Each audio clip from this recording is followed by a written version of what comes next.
एक महिला भक्त वृंदावन से बिहारी जी लेकर अपने घर आई और तभी बाहर से गोलू घर के अंदर आया और माँ से पूछता है कि माँ, ये कौन है? तो मैया ने बोला, ये भगवान हैं और ये ही हमारे मालिक हैं। अब तो घर में जब भी कोई नई चीज बनती तो सबसे पहले बिहारी जी को भोग लगता। पहले यह सब चीजें गोलू को सबसे पहले मिलती थीं। इससे गोलू बहुत चिढ़ने लगा और मन ही मन ठाकुर जी को कोसने लगा। एक दिन गोलू की माँ काम पर जाते समय बोली, गोलू, यमुना जी से मटके में जल भर कर लाना। जब गोलू पानी भरने के लिए जाने लगा तो जाते जाते बिहारी जी को कहने लगा, खाने के लिए तो सबसे पहले तैयार रहते हो, लेकिन काम तो मुझे ही करना पड़ता है। अगर यहाँ रहना है तो काम करो। कहकर गोलू यमुना जी से जल भरने के लिए चल पड़ा। गोलू जब यमुना जी में जल भरने लगा तो उसने देखा कि यमुना जी के अंदर बिहारी जी विराजमान हैं और कह रहे हैं, ला गोलू, घड़ा हम भर देते हैं। गोलू उनको देखकर हैरान हो गया और बोला, नहीं नहीं, मैं अपने आप भर लूंगा। लेकिन ठाकुर जी ने उसके हाथ से घड़ा ले लिया और भरकर घर ले आए।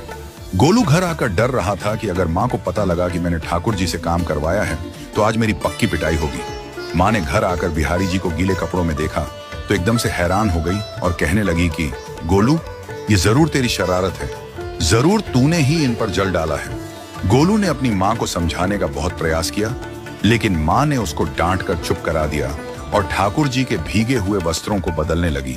अगले दिन जब माँ ने गोलू को अनाज पिसवाने का काम दिया तो बिहारी जी फिर अनाज का कनस्तर ले आए और माँ को ठाकुर जी के वस्त्रों के ऊपर सूखा आटा पड़ा मिला। तो माँ ने फिर गोलू को डांटा कि तुझे पता नहीं कि ये हमारे भगवान हैं और तू भगवान के साथ शरारत करता है। आज तूने फिर इनके ऊपर आटा फेंका है। तो गोलू शपथ लेकर कहने लगा, नहीं माँ, मैंने कोई शरारत नहीं करी है। ये तो मेरे हाथ से गेहूं का कनस्तर लेकर खुद पिसवा कर आए हैं। गोलू की माँ आज बहुत गुस्सा हुई।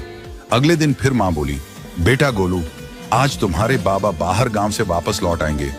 बस आज का ही काम है, तुम जंगल से थोड़ी लकड़ियां ले आना। गोलू फिर डर गया, कहीं ठाकुर जी फिर मेरे पीछे ना आ जाएं। गोलू ने माँ को बोला कि मैं चला तो जाऊंगा, लेकिन बिहारी जी को समझा लो, वो मेरे पीछे ना आई। उसकी माँ हंसकर बोली, हाँ हाँ समझा दूंगी, तुम जाओ तो सही। गोलू जल्दी जल्दी लकड़ियां लेने जंगल में चला गया और माँ काम पर चली गई। लेकिन उस दिन माँ काम से जल्दी वापस आ गई और देखा बिहारी जी अपनी चौकी पर विराजमान नहीं है। वह तो एकदम से घबरा गई कि कहीं गोलू की शरारत तो नहीं। वह भागी भागी जंगल की तरफ गई। तभी उसने देखा कि गोलू के साथ एक इंसान लकड़ियों को लेकर घर आ रहा है। गोलू की माँ यह देखकर हैरान हो गई कि यह तो बिहारी जी हैं। ये क्या हमारे भगवान हमारा काम कर रहे हैं? इसका अर्थ गोलू ठीक कह रहा था। वह जल्दी जल्दी